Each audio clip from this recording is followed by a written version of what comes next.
Վերջի երկու ընտրություններին ես ինքս չեմ մասնակցել, քանի որ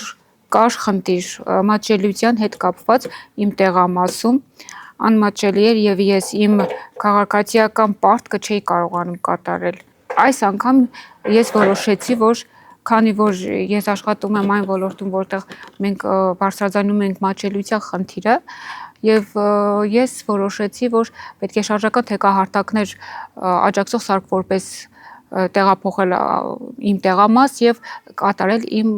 ընտրությունը։ Անմատչելի ընտրատեղամասերը ընտրությունների ժամանակ շատ հաճախ առիթ են հանդիսացել, որ հաշմանդամություն ունեցող անձինք պարզապես չգնան ընտրատեղամաս ու չմասնակցեն ընտրությունների։ Կրիստինե Կարապետյանն իր օրինակն է բերում, հետո նշում, որ այս տարի էլ իր ընտրատեղամասում ոչինչ չի փոխվել, բայց Ագատ հասարակական կազմակերպության շնորհիվ փոխարենը կարող է մասնակցել ընտրությանը կազմակերպության կողմից տրամադրված շարժական թեկահարթակի միջոցով։ Թեև ընտրական օրենսդրությունը երաշխավորում է բոլոր քաղաքացիների ընտրական իրավունքը, հաշմանդամություն ունեցող անձինք շարունակում են բախվել ֆիզիկական, տեղեկատվական եւ հաղորդակցական խոչընդոտների։ Այս խնդիրների լուծման եւ ընտրական գործընթացներում նրանց մասնակցությունը խթանելու նպատակով Ագատ հաշմանդամություն ունեցող կանանց իրավունքների պաշտպանության կենտրոն հասարակական կազմակերպությունը նախընտրական շրջանում իրականացրել է իրազեկման լայնածավալ ծրագրեր։ Պայմանավորված մեր միջավայրային եւ հաղորդակցային եւ ինֆորմացիոն որոշակի բացերով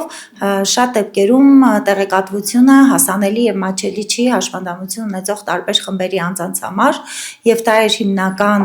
պատճառներից մեկը, որ մենք սկսեցինք լայնածավալ դասընթացների շարք Հայաստանի ամբողջ տարածքում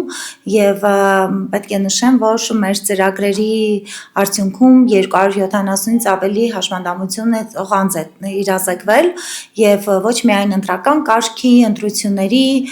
տարբեր փուլերի վերաբերյալ, նաեւ մենք շատ կարեւորել ենք խոսելով ապա տեղեկատվության մասին եւ դրա տարբեր դրսևորումների մասին, որտեղ շատ լավ գիտենք, որ հաշվի առնելով շատ անձանց խոցելիությունը հաշմանդամություն ունեցող անձինք եւս մանիպուլացվում են եւ տարբեր ուժերի կողմից ուղղորդումներ են տեղի ունենում։ Նախընտրական շրջանում Ագաթը ոչ միայն իրազեկման դասընթացներ է իրականացրել, այլև աշխատել քաղաքական ուժերի հետ։ Կազմակերպության նախաձեռնությամբ հաշմանդամություն ունեցող կանանց եւ աղջիկների մասնակցությամբ քննարկումների արդյունքում ձևակերպված խնդիրներն ու առաջարկությունները ներկայացվել են քաղաքական ուժերին։ Մենք իրականացրել ենք բոլոր տեսակի ոչ միայն իրազեկումը, տարատեսակ նկարանել ենք եւ տեսանյութեր, նաեւ ունեցել ենք քաղաքական ուժերի հետ մեծ քաղաքական հարթակի եւ հանձնառության ստորագրման գործընթաց, որի ընթացքում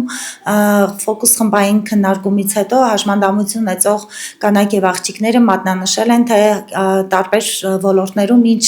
խոչընդոտների եւ մարտահրավերների են փախվում։ Ֆիզիկական մատչելիության խնդիրը սակայն շարունակում է մնալ առանցքային մարտահրավերներից մեկը։ Գայանե Գրիգորյանը հիշեցնում է իրենց կատարած վերջին ուսումնասիրությունը Գյումրու թվով 81 ընտրատեղամասերում, որոնցից 40-ում առկային թեկահարտակներ, սակայն ոչ բոլորն էին համապատասխանում սահմանված չափորոշիչներին։ Մատչելիությունը ոչ միայն մուտքի թեկահարտակ է, ինքը նաեւ սանհանգույցն է,